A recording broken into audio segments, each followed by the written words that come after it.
Hello mga kapugsit, maayong adlaw kanyang tanan no. Atong topic karong adlaw kay mahitungod ni mga fortune teller mga kapugsit. Kani mga gapang himalad ba. Ang pangutana sa inyo kung mutuo ba mo ani. Pero para sa ko dili ko mutuo ani. Ang nakabalo ra mo sa tong kapalaran kay ang Ginoo. Kung nakabalo na sila sa tong kapalaran o ilang kapalaran, unta nang dato na sila, nahimo na silang kwartahan. As ang uban nga nang si panghatag og mga numero sa luto. Nakabalo na sa mga panghitabo na may mga sikat karon nga si Panagna nga ingani daw mahitaboan ng lugara.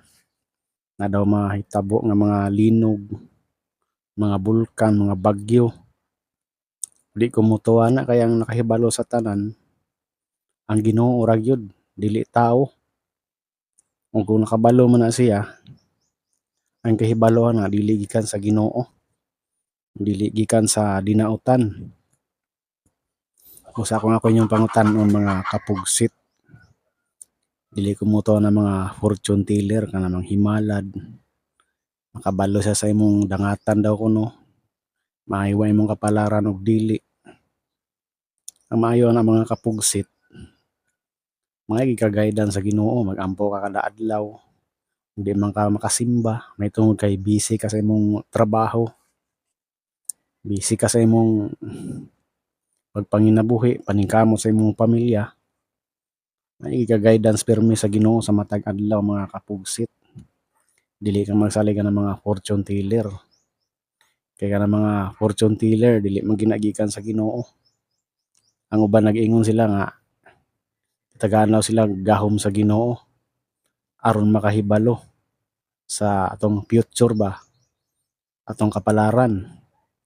Pero mabal-an na sa unang mga panahon dito sa Old Testament kana may ana nga mga hinimuan dili man kana gikan sa Ginoo. Muna ginabawal sa Ginoo tong unang mga panahon mga kapugsit. Ang mga propeta ra man ang tawo na nakabalo sa tong kapalaran. Pero dili ingon nga insakto yun nga giingon. Usahay ginaagi sa mga sumbingay ba, mga logic. Dili gid ingon nga punto por punto. Nga giingon sa mga propeta nga mao ning mga panghitabo. Nya karong mga panahon na mga kapugsit kay panahon naman ta Espiritu Santo. Unang panahon pa man to sa Dios Amahan. Una sa mga sinugo nga mga tao sama na mga propeta. Aron mabal-an na nato mga kapalaran, mga future, mga panghitabo sa makaron. Nya pagka panahon ni Hesukristo mga kapugsit, giabulis naman ang mga propeta. Samot na karon kay panahon na ta sa Espiritu Santo. Kay tulo man ni ka panahon na ato ang mga kapugsit. Panahon sa Dios Amahan, Dios Anak, ug Dios Espiritu Santo.